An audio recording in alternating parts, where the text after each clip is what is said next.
Saya dikasih sesuatu oleh Tuhan untuk disampaikan, dan ini berat, saudaraku. Ini berat, maksudnya ini berat sehingga saya harus berhati-hati dengan apa yang saya mau sampaikan dan kita mau pelajari pagi hari ini. Bapak Ibu sementara siapkan Wahyu pasal yang ke-13 dulu ya. Wahyu pasal ke-13.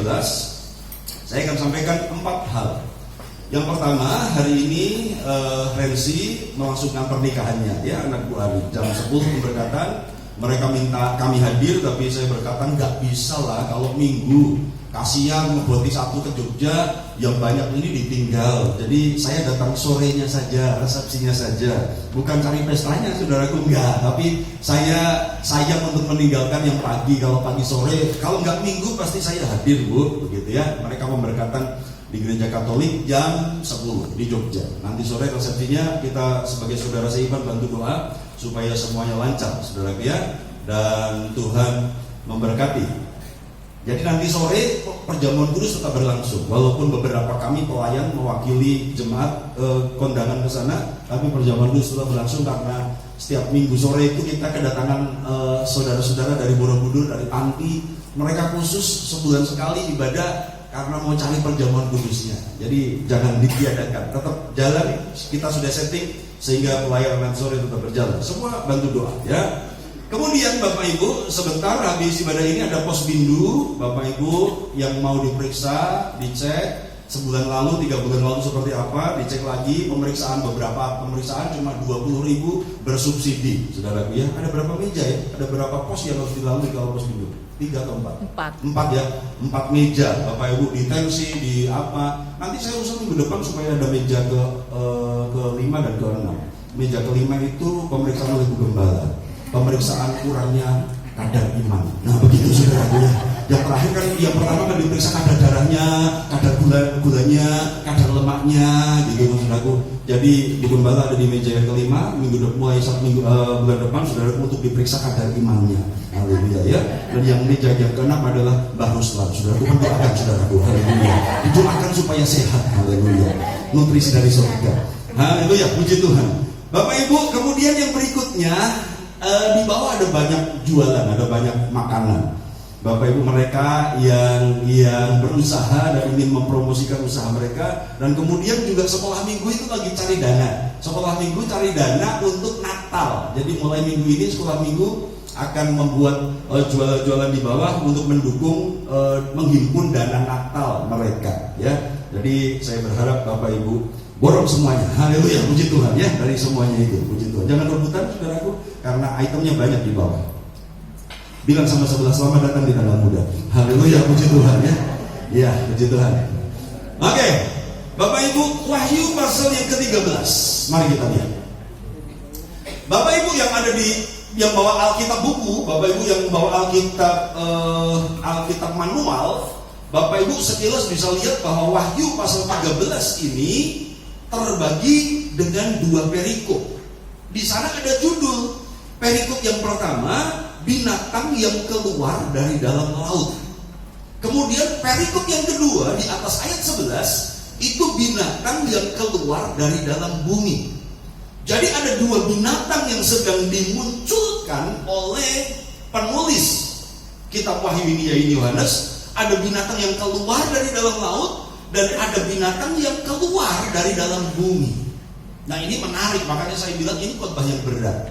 Bapak Ibu, tentu ketika kita sebentar mau melihat kitab ini, kita tidak bisa menafsirkan dengan detail bagian-bagian ini, karena beberapa ahli ini sudah berabad-abad mereka menganggap bahwa Wahyu 13 ini adalah salah satu ucapan-ucapan yang paling sulit dalam Alkitab. Jadi Bapak Ibu, kita nggak bisa memahami Alkitab kita dengan sempurna ya. Bahkan seorang pendeta, bahkan seorang dosen, seorang profesor, tidak ada yang bisa memberikan semua jawaban yang ada di Alkitab. Tapi kabar baiknya adalah buat Bapak Ibu yang kritis, buat Bapak Ibu yang suka bertanya, buat Bapak Ibu yang bertipe logis, saya mau sampaikan begini. Di semua agama pasti ada pertanyaan yang tidak terjawab. Jadi bukan hanya di Kristen Bapak Ibu. Ada banyak pertanyaan di Kristen yang aku tidak ngerti jawabannya. Bapak Ibu mau pindah keyakinan, saya keyakinan apapun, di agama apapun, ada banyak pertanyaan yang tidak terjawab. Jadi bukan hanya di Kristen. Kenapa? Karena agama itu kan mengarahkan kita kepada pencipta, kepada sesuatu yang besar, di luar jangkauan logika, di luar jangkauan otak kita, sehingga kita tidak bisa memahami seluruh keberadaan Tuhan dan rencananya Tuhan. Ya, karena beberapa orang konseling, saya tuh sering ditanyain begini Pak Gembala, saya tuh sering ditanyain begini bla bla bla, dan saya coba jawab sebisa saya. Karena ini teman saya ini tipenya suka bertanya, begitu dia suka, kalau nggak masuk akal rasanya susah diterima. Tapi saya mau berkata, di semua sistem agama, di semua kepercayaan pasti ada pertanyaan-pertanyaan yang sulit, pasti ada pertanyaan-pertanyaan yang tidak terjawab. Dan saya mau berkata, tidak ada seorang pun yang sempurna bisa memahami firman ini, karena kadang-kadang Tuhan buka itu pelan-pelan. Jadi ada bagian yang disimpan, yang belum disingkapkan, dan Tuhan singkapkannya pelan-pelan, gitu ya. Jadi kalau Bapak Ibu membaca Wahyu 13 ini dan seperti melihat film action, seperti melihat film horor, Bapak Ibu jangan kaget, karena ini semuanya simbol, ini semuanya perlambang. Siap mulai Bapak Ibu? Bilang sama sebelah, film segera dimulai. Haleluya, puji Tuhan ya. Bapak Ibu lihat ayat yang pertama, binatang yang keluar dari dalam laut. Lalu aku melihat seekor binatang keluar dari dalam laut. Kok keluar? Ini binatang laut atau binatang darat atau binatang udara Pak? Nggak ngerti saudaraku. Karena dia keluar dari laut. Bagaimana dia bernafasnya di dalam laut? Dia bagaimana bernafasnya? Di atas laut bagaimana bernafasnya? Enggak tahu. Bapak Ibu jangan kejar dan saya suruh menjawab itu. Sekali lagi, tidak semua pertanyaan bisa terjawab, karena ada hal-hal yang ilahi, ada hal-hal yang baru dikasih tahu, disingkapkan nanti kalau sudah saatnya. Lalu aku melihat seekor binatang keluar dari dalam laut, bertanduk 10 dan berkepala 7. Di atas tanduk-tanduknya terdapat 10 mahkota, dan pada kepalanya tertulis nama-nama hujan. Jadi Bapak Ibu boleh bayangkan, ini ada binatang yang bertanduk 10 dan berkepala 7. Bapak Ibu, binatang ini bisa jadi karena belum terjawab ya, binatang ini bisa jadi adalah betul-betul monster yang akan muncul. Bisa jadi, saya bilang bisa jadi ya. Jadi penafsirannya, monster seperti apakah ini? Tapi bisa jadi ini simbol, ini lambang bahwa manusia, beberapa referensi Alkitab mengatakan manusia jahat pun kadang-kadang digambarkan seperti binatang. Misalnya Tuhan ngomong tentang Herodes, lalu Tuhan pesan sama pengikut-pengikutnya, katakanlah kepada si serigala itu, gitu ya. Jadi Herodes oleh Yesus disebut si serigala. Jadi nama lain dari Herodes adalah si seri. Nah gitu ya saudara. Itu nama lain dari Herodes, si seri. Seri siapa? Serigala. Katakanlah kepada serigala itu. Nah gitu. Dia ngomong. Jadi dia anggap Herodes ini kelakuannya seperti serigala. Dalam Alkitab beberapa orang digambarkan seperti binatang. Nah, kalau ada binatang yang muncul dari dalam laut, apakah betul ini monster yang benar-benar keluar dari laut? Atau ini hanya lambang, ada simbol laut itu bicara sesuatu? Kemudian binatang ini juga bukan benar-benar binatang, bukan benar-benar monster, tapi manusia? Atau beberapa penafsiran berkata ini kolaborasi kekuatan politik di dunia yang terdiri dari 10 negara, ada 7 pemimpin. Kan tadi berkepala 7, bertanduk 10, berkepala 7. Ngerti ya? Jadi beberapa penafsir berkata ini bisa jadi adalah kolaborasi negara-negara, kekuatan di dunia yang bergabung dan kemudian diberikan kuasa untuk memerintah bumi. Nah, sekarang kita mau percaya yang mana? Yang monster benar-benar monster, atau seseorang tertentu, atau kekuatan politik yang akan muncul ke depan untuk menguasai dunia, gitu ya. Lewat ayat ya, yang jelas ayat 1 Bapak Ibu perhatikan. Jadi kalau yang tidak bisa ditafsirkan jangan ditafsirkan. Yang informasi yang jelas kita bisa dapat. Yang jelas dari makhluk ini pada kepalanya tertulis nama-nama hujan. Jadi ini sebuah makhluk yang jahat. Oke? Ini satu kekuatan yang jahat karena dia menghujat Tuhan. menghujat Tuhan. Ayat 2. Binatang yang kulihat itu serupa dengan macan tutul, dan kakinya seperti kaki beruang, dan mulutnya seperti mulut singa. Nah, bayangkan saudaraku ya. Jadi seperti macan tutul, kakinya kaki beruang, mulutnya mulut singa. Dan naga itu memberikan kepadanya kekuatannya. Naga ini antikris. Kalau naga jelas antikris. Oke? Antikris, saudaraku, iblis, sorry. Naga bukan antikris, naga ini iblis. Iblis memberikan kepadanya kekuatannya dan tahtanya dan kekuasaannya yang besar. Naga ini iblis, ya. Jadi iblis digambarkan seperti naga. Iblis memberikan kekuatannya, tahtanya, kekuasaan yang sangat besar. Jadi sekarang kita bisa mengerti makhluk yang dilihat Yohanes ini adalah sebuah kekuatan. Apakah itu orang, apakah itu kekuatan politik? Udah, kita nggak usah pusing dengan itu, Bapak Ibu. Tetapi ini sebuah kekuatan yang adalah representasi atau menggambarkan anteknya iblis. Karena ini pribadi yang antagonis, jahat. 3. Maka tampaklah kepadaku satu dari kepala-kepalanya seperti kena luka yang membahayakan hidupnya. Tetapi luka yang membahayakan hidupnya itu sembuh. Seluruh dunia heran, lalu mengikuti binatang itu. Bapak Ibu, ini kebangkitan palsu. Bapak Ibu lihat apa yang terjadi pada Yesus. Yesus luka-luka, Yesus mati, Yesus disiksa, hancur badannya. Itu membahayakan hidupnya Yesus. Tapi kemudian pada hari yang ketiga, Yesus bangkit, Yesus hidup, dan dia menyatakan kuasanya. Nah, pola itu coba dikopi sama musuhnya Tuhan ini. Kepalanya seperti kena luka yang membahayakan hidupnya, tetapi luka yang membahayakan itu sembuh. Dan ini sebuah peristiwa yang wow, dia hampir mati, dia hampir hancur, tapi kemudian dia sembuh. Dan seluruh dunia heran, lalu mengikuti binatang itu. Ayat 4.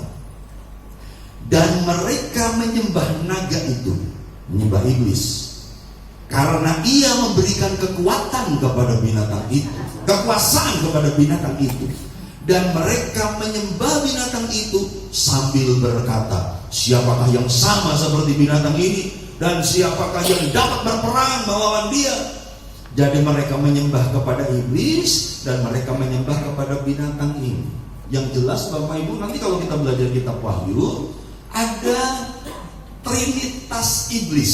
Kalau kita trinitas Tritunggal, kita ada Allah Bapa, Allah Anak, Allah Roh Kudus. Bapa, Putra, dan Roh Kudus. Oke? Nanti di akhir zaman akan muncul iblis, antikris, dan nabi palsu. Mereka semua berkolaborasi. Ngerti ya? Jadi Bapak Ibu, ada kemungkinan binatang ini disitulah antikris. Inilah antikris. Ada kemungkinan, karena nanti kita lihat akan ada binatang yang kedua yang keluar dari dalam bumi. Oke. Jadi informasi tadi dari ayat yang keempat, mereka orang-orang sedunia itu heran mengikuti binatang itu, lalu mereka orang-orang dunia ini menyembah iblis, menyembah naga, karena dia memberikan kuasanya kepada binatang itu, dan mereka menyembah binatang itu sambil berkata, diagungkan, seperti penyembahan kita kepada Tuhan. Siapakah yang sama seperti binatang ini? Kan kalau penyembahan kita, siapakah yang sama seperti Tuhan? Allah mana yang dahsyat seperti Allah kita? Allah mana yang besar seperti Allah kita? Dia kuat dan penuh kuasa. Sama seperti umat-umat Tuhan mengagungkan Tuhan. Tidak ada yang sama seperti dia. Rupanya pengikut-pengikut setan, pengikut-pengikut antikris, mereka akan berkata, siapakah yang sama seperti binatang ini? Dan siapa yang dapat berperang melawan dia? Ayat 5. Dan kepada binatang itu diberikan mulut yang penuh kesombongan dan hujat. Kepadanya diberikan juga kuasa untuk melakukannya 42 bulan lamanya. Bapak Ibu, mulutnya binatang ini sombong. Mulutnya binatang ini penuh hujat. Ayat 6, apa yang dia lakukan? Lalu ia membuka mulutnya untuk menghujat Allah, menghujat namanya dan kemah kediamannya dan semua mereka yang diam di surga. Ini melawan surga. Surga dilawan. Mungkin kalau di Al-Quran, di saudara-saudara kita di sana memahaminya ini Dajjal gitu. Saya nggak ngerti Dajjal itu apa. Tapi di kitab saudara kita yang Muslim, mereka juga mengenal satu tokoh jahat yang akan muncul di akhir zaman. Mereka menyebutnya Dajjal, gitu saudara ya. Nah di Alkitab juga ada, gitu kan? Nah, Bapak Ibu, mereka dia menghujat Allah, menghujat namanya, kemah kediamannya dan semua mereka yang diam di surga. Siapa yang diam di surga? Malaikat-malaikat. Siapa yang ada di surga? Orang-orang kudus yang sudah meninggal dilawan, saudara. Waduh, kurang ajar juga ini. Dia berani melawan surga, itu. Dan ia diperkenankan untuk berperang melawan orang-orang kudus. Halo? Ini satu kali akan terjadi. Ia diperkenankan untuk berperang melawan orang-orang kudus dan untuk mengalahkan mereka. Maksudnya mengalahkan mereka apa?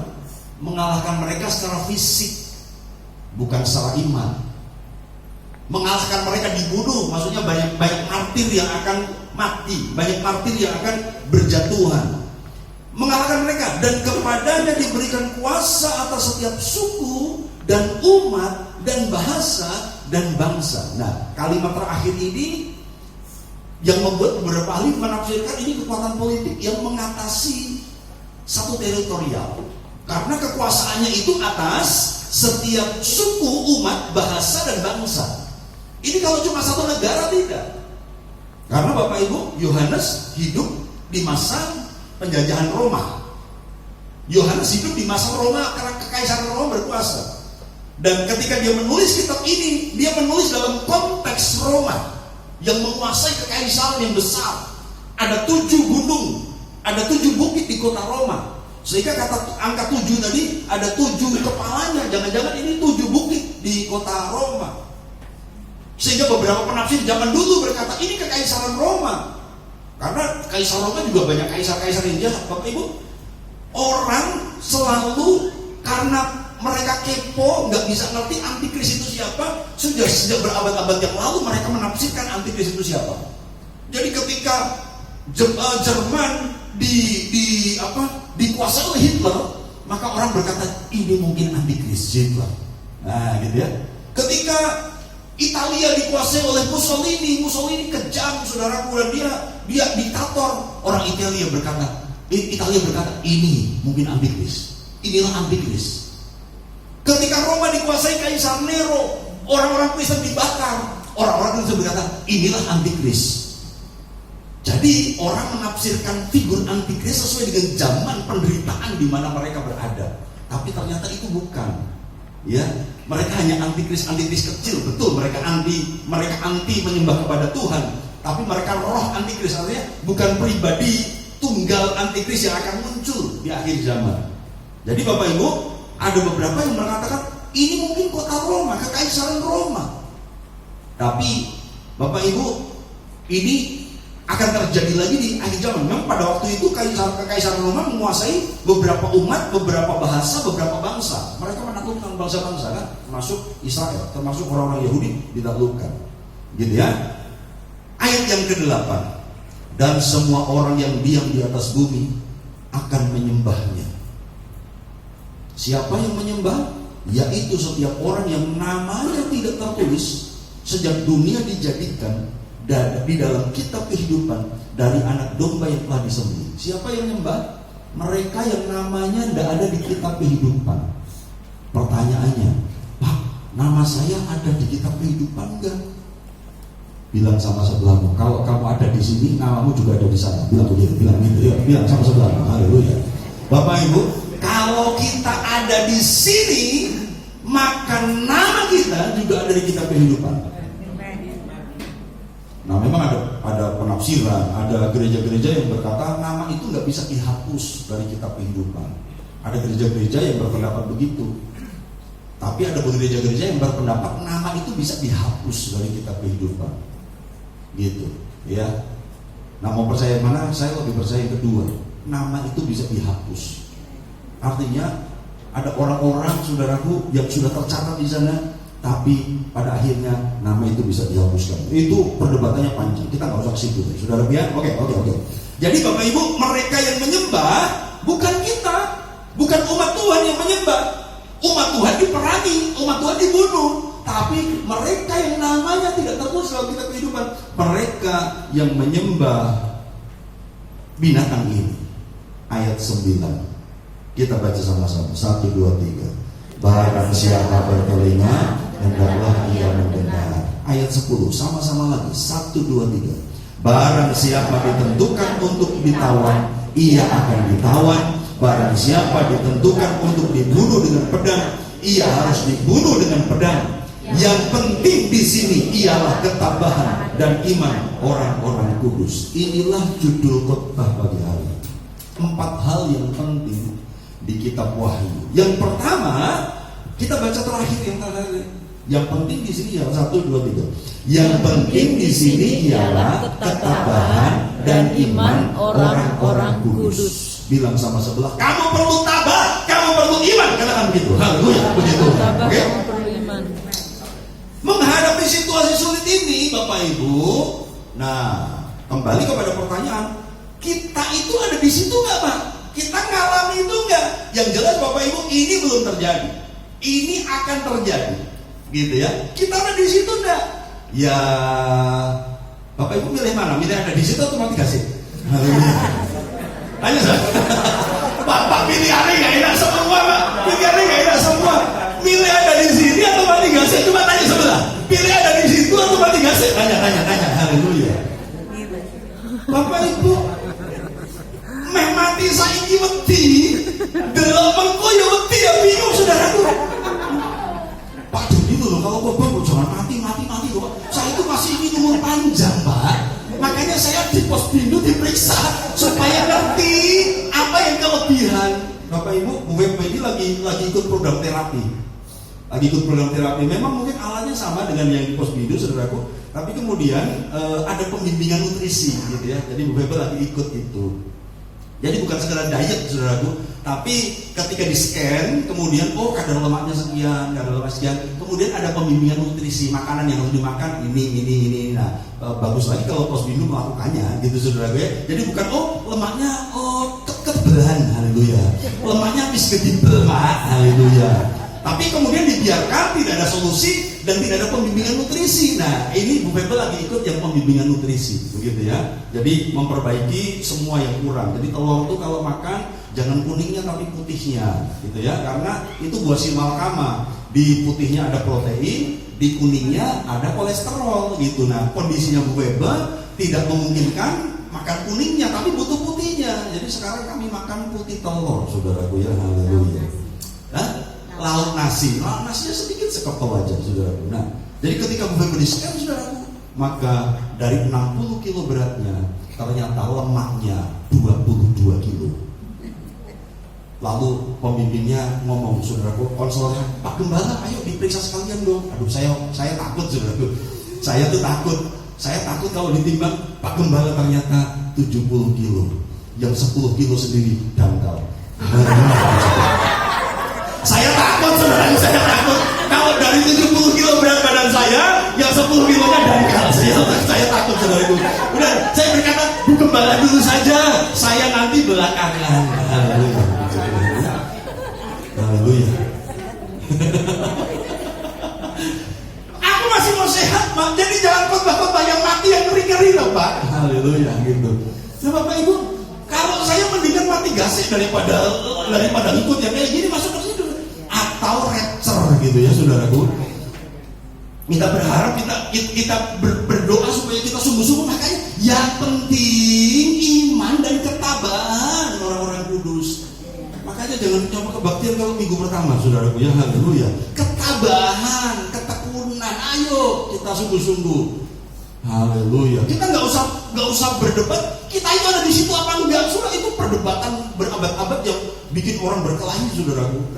Gak usah bingung, yang penting Wahyu bilang iman dan ketabahan orang-orang kudus. Jadi ayo iman, bangun iman, baca firman, datang kebaktian, datang doa, bangun hidup rohani begitu ya, dan kemudian itu membuat kita tabah. Jadi 4 hal yang penting itu yang pertama. Yang kedua sekarang kita masuk di ayat yang ke-11, binatang yang keluar dari dalam bumi. Dan aku melihat seekor binatang lain keluar dari dalam bumi dan bertanduk 2 sama seperti anak domba. Kita kalau mendengar anak domba ingat tokoh siapa? Yesus. Yesus adalah anak domba. Tapi apakah ini Yesus? Seperti anak domba. Dan ia berbicara seperti seekor naga. Oh, Yesus palsu. Seperti anak domba, tapi bicaranya seperti iblis. Gak mungkin Yesus lah ini, gak mungkin Yesus. Ini tetap makhluknya setan. Ini tetap kekuatannya iblis. Lanjut, 12. Dan seluruh kuasa binatang yang pertama, yang keluar dari laut tadi, dan seluruh kuasa binatang yang pertama itu dijalankannya di depan matanya. Ia menyebabkan seluruh bumi dan seluruh penghuninya menyembah binatang yang pertama, yang luka parahnya telah sembuh. Jadi rupanya binatang yang kedua ini mengarahkan, membawa orang untuk menyembah binatang pertama. Jadi mereka kolaborasi tiga kekuatan ini. 14. Ia menyesatkan mereka yang diam di bumi. 13. Oke, 13. Dan ia mengadakan tanda-tanda yang dahsyat. Bahkan ia menurunkan api dari langit ke bumi di depan mata semua orang. Halo, nabinya iblis, nabi palsu bisa bikin mujizat. Makanya jangan cepat-cepat kagum sama mujizat. Saya seorang yang mempercayai mujizat itu masih ada, mujizat itu iya dan amin. Tapi saya nggak cepat-cepat kagum kalau ada orang mengerjakan mujizat. Karena siapa dulu? Kuasanya dari siapa? Ada banyak orang yang terkecoh gara-gara mujizat yang dahsyat ini loh. Nabi palsunya dia bisa turunkan api dari langit.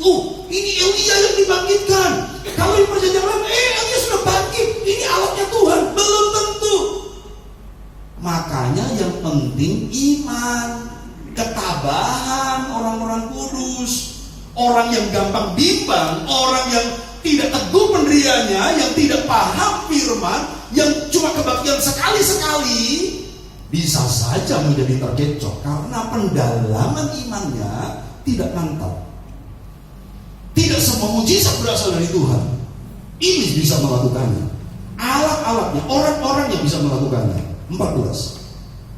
Ia menyesatkan mereka yang diam di bumi dengan tanda-tanda yang telah diberikan kepadanya untuk dilakukannya di depan mata binatang itu. Dan ia menyuruh mereka yang diam di bumi supaya mereka mendirikan patung untuk menghormati binatang yang luka oleh pedang namun yang tetap hidup itu. 15. Dan kepadanya, kepada binatang yang kedua ini yang keluar dari bumi ya, dan kepadanya diberikan kuasa untuk memberikan nyawa kepada patung binatang itu, sehingga patung binatang itu berbicara juga dan bertindak begitu rupa sehingga semua orang yang tidak menyembah patung binatang itu dibunuh. Bapak Ibu, makhluk yang kedua ini punya kemampuan memberikan nyawa kepada patung untuk berbicara. Nah, nyawa itu betul-betul nyawa atau teknologi. Karena hari ini ada banyak teknologi yang membuat patung bisa bicara seperti manusia. Artinya kalau nyawa, kan Yohanes gak ngerti teknologi. Yohanes gak ngerti teknologi. Ketika Yohanes lihat ini di Pulau Patmos, dia gak ngerti apa yang akan terjadi di dunia modern ini gitu kan. Jadi ketika dia melihat sesuatu yang akan datang di depan, dia gak ngerti realisasinya. Nah, kita yang hidup di sini, kita ngerti, oh mungkin ini teknologi. Artinya kalau ini teknologi, berarti ini orang pintar gitu. Ini orang smart. Dia menguasai IT, menguasai teknologi, karena bisa membuat patung itu berbicara. Dan kemudian Bapak Ibu, semua orang menyembah patung binatang itu. 16. Dan ia menyebabkan sehingga kepada semua orang kecil atau besar, kaya atau miskin, merdeka atau hamba, diberi tanda pada tangan kanannya atau pada dahinya. Ini terjadi setelah antikris muncul, Bapak Ibu. Tanda di tangan dan tanda di dahi ini muncul setelah antikris muncul. Hari ini pribadi antikrisnya belum muncul, Bapak Ibu. Jadi nggak usah bingung, nggak usah repot berdebat soal chip, soal cop, soal cep. Nah, gitu ya. Oke, kalau kita nggak mau pakai itu lebih baik.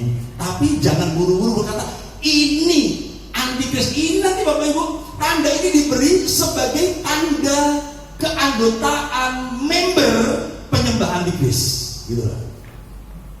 Jadi kalau peristiwa di sini ini terjadi setelah antikrisnya muncul. Nah sekarang kan belum. Wih, di sana sudah diberlakukan. Antikrisnya belum ada. Kalau saya sih lebih memahami apa yang terjadi sekarang ini hanya chip elektronik untuk transaksi keuangan, untuk kesehatan itu ada. Oke, kalau kita nggak sejahtera pakai itu nggak usah pakai. Saya juga nggak mau pakai, saudaraku, daripada nyerempet-nyerempet ke sana. Tapi itu belum yang di sini loh, ngerti ya? Apa yang terjadi sekarang ini belum menggambarkan apa yang terjadi di sini. Persiapan mungkin iya, gitu. Ya, terus. Setelah ada tanda pada tangan kanan dan pada dahi, apa yang terjadi? 17. Dan tidak seorang pun yang dapat membeli atau menjual selain daripada mereka yang memakai tanda itu, yaitu nama binatang itu atau bilangan namanya. Jadi hanya antar member yang bisa transaksi bisnis. Itu nanti. Sekarang mengarah ke sana, iya. Nah, ayat 18. Yuk kita baca sama-sama. 1, 2, 3. Yang penting di sini ialah hikmah. Barang siapa yang bijaksana, baiklah ia menghitung bilangan binatang itu, karena bilangan itu adalah bilangan seorang manusia, dan bilangannya ialah 666. Bapak Ibu, ini termasuk ayat yang sulit untuk dipecahkan karena berabad-abad para pakar teologi, ahli-ahli Alkitab itu berbeda paham, dan ketika dia menafsirkan sesuatu dan ternyata salah lagi juga. Dulu karena di sini namanya, jadi gini Bapak Ibu, sebenarnya huruf Yahudi, huruf Yunani dan huruf Ibrani itu bisa diangkakan. Ya kalau huruf Latin A itu 1, B itu 2, kira-kira begitu saudara ya. Jadi kadang-kadang terjadi dalam sebuah peristiwa